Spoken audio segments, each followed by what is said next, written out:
Okay, first let's start out with what drew you to do a documentary about LARPing. Yeah, so I have a really good friend that when I met her, she was just one of the most uninhibited, fearless, creative people I'd ever met. And we were working in the basement in this office in New York, and I would drag her to the coffee machine or into the bathroom and be like, how did you get this way? Why is no one this way? How can I become this way? And she would tell me, well, maybe it's because I went to this LARPing camp when I was a kid. And it was so cool to hear her stories about this fantastical adventure game that really shaped her childhood. And it was so clear that it had a real impact on who she was as an adult.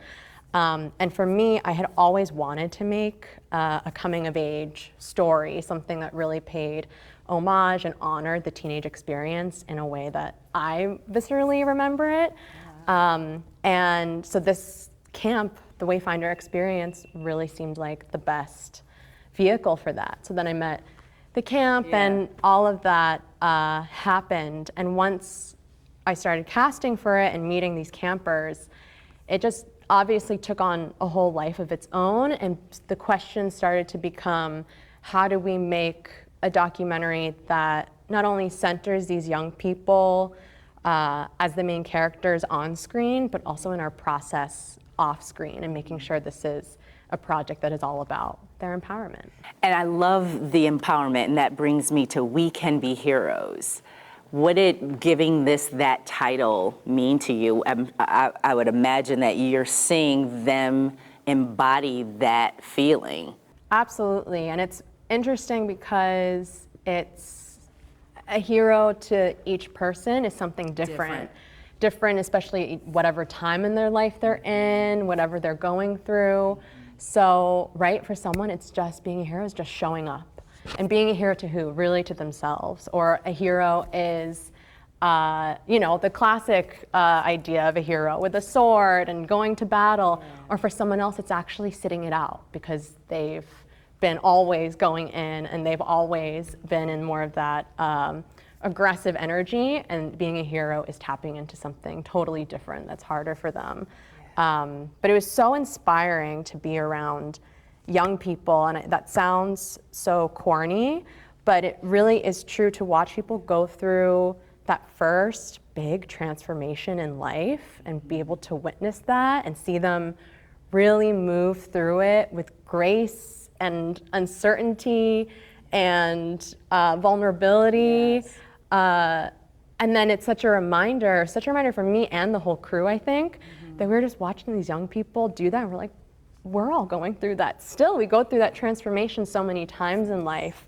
So to be able to catch those sort of lightning in the bottle moments of adolescence is honestly one of the biggest honors of my entire career so far. And did you feel like they found a safe place to be empowered or to live out that heroism? Sure. Because there's so many spaces that I think that our kids or young people or even adults don't feel safe enough to really be their full selves. Absolutely. I'm so glad you brought that up, because the Wayfinder experience, the camp where this is at, they really center having that safe space, both physically and emotionally. They're very consent focused. What is ongoing enthusiastic consent? How can we hold a diverse group, which means that we have to be expansive enough to fit all walks of life, all experiences, even ones that maybe even the counselors don't fully understand, but can they be flexible enough and vulnerable enough to make those adjustments? How are the ways that we can check in? But what's so cool too is that when you just, boil it down to the really fun thing of LARP and improv, the truth of it, that type of creativity and imagination, it requires a really radical trust and feeling of safety. Because if someone is, it's so fun to do a battle and kill each other, but someone, sometimes our bodies don't know the difference. And if someone is feeling this is intense, how do you communicate with someone maybe that you just met? Like, I need to turn down the volume and ask for that with no shame. And also, how do you, as someone who's like, this is so fun, but I'm seeing someone, I need to read someone if they're uncomfortable, how can I trust myself to yeah, just I guess share in that humanity and be really that connected. So the Wayfinder experience, that's what I was so drawn to and learned so much of from them, honestly, just by being around them. Yeah, they really centered that. It's amazing. And then you have a real life success story example, so that, and you went there after meeting someone who had gone to something like that, and you were drawn to her empowerment and her confidence. Right. And then, so then you go and you see them actually participating in it, and then now you know that a camp like that contributes to the positive people in our society. Absolutely. There's one thing I always wish that we put in the film, but the director of the camp, Judson Packard, they have talked about to me how, and to the kids at the end of camp, they typically say, we had a really special time here. We've all been so present in this space, but your work is not only to come back to camp, but to keep bringing this space anywhere you go in the world, because you have learned something, and how do we pay that forward? Yes. Yeah, I know. That's good. Really and good. then we sat down with a LARPer, an adult LARPer. What does it feel to know that this extends to adults, and that this is growing? He told me that this is, hundreds of thousands of people across the world, in Europe, LARPing, and you could LARP anything, and it's growing. He said it's expanding. How does that make you feel to know you're onto something? I think it's amazing. I mean, I think I am actually really new to LARPing, and this was my introduction to it. So discovering that myself was so incredible. And what's amazing is that as I've worked on this project, getting to talk to my loved ones, getting to talk to other friends, and people I've known for forever, and they're saying, oh yeah, I used to do that as a kid, or I used to play Dungeons and Dragons. And to see that type of creativity, flexibility, imagination be still something that an adult is in touch with, I think is so crucial. I'm not a psychologist, but I'm very interested in psychology. And as we get older, our brains get less flexible, we get more set in our ways, but creativity and imagination is something that will only help us on a personal level imagine the lives that we want to have, but also at this time in the world, can we all, collectively imagine a new reality that we maybe don't see yet? Yeah. And are you ever nervous that people are just going to look at them, LARPers, and be like, they're just crazy, or like, you know what I mean? And maybe crazy in a good way. Maybe we need to reclaim the word crazy. But do you ever think that, or you're like, whatever, I don't care. That's not even what this is about. This is all about empowerment. I think certainly that. A lot of the kids that go to Wayfinder tend to not be able to find their place in the real world.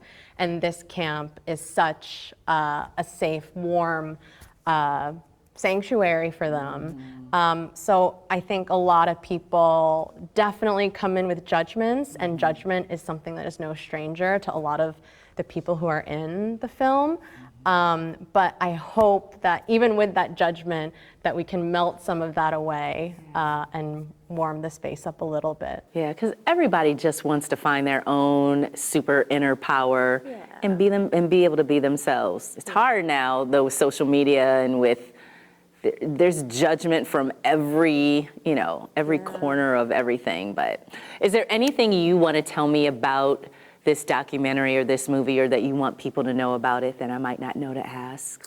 Well, I think one thing that I would love for audiences to see is that although it's a fantastical game, made up of fairies and magic and all of those types of, what I hope that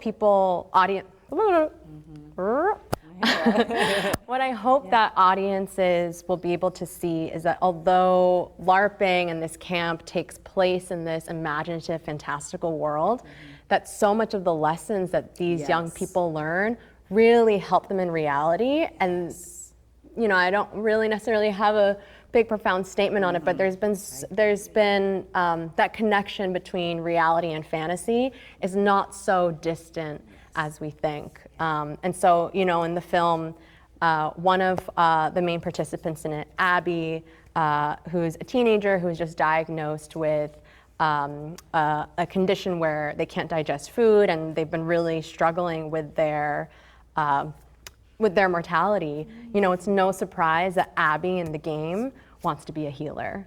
And what does that do, and how does Abby then carry that home with them?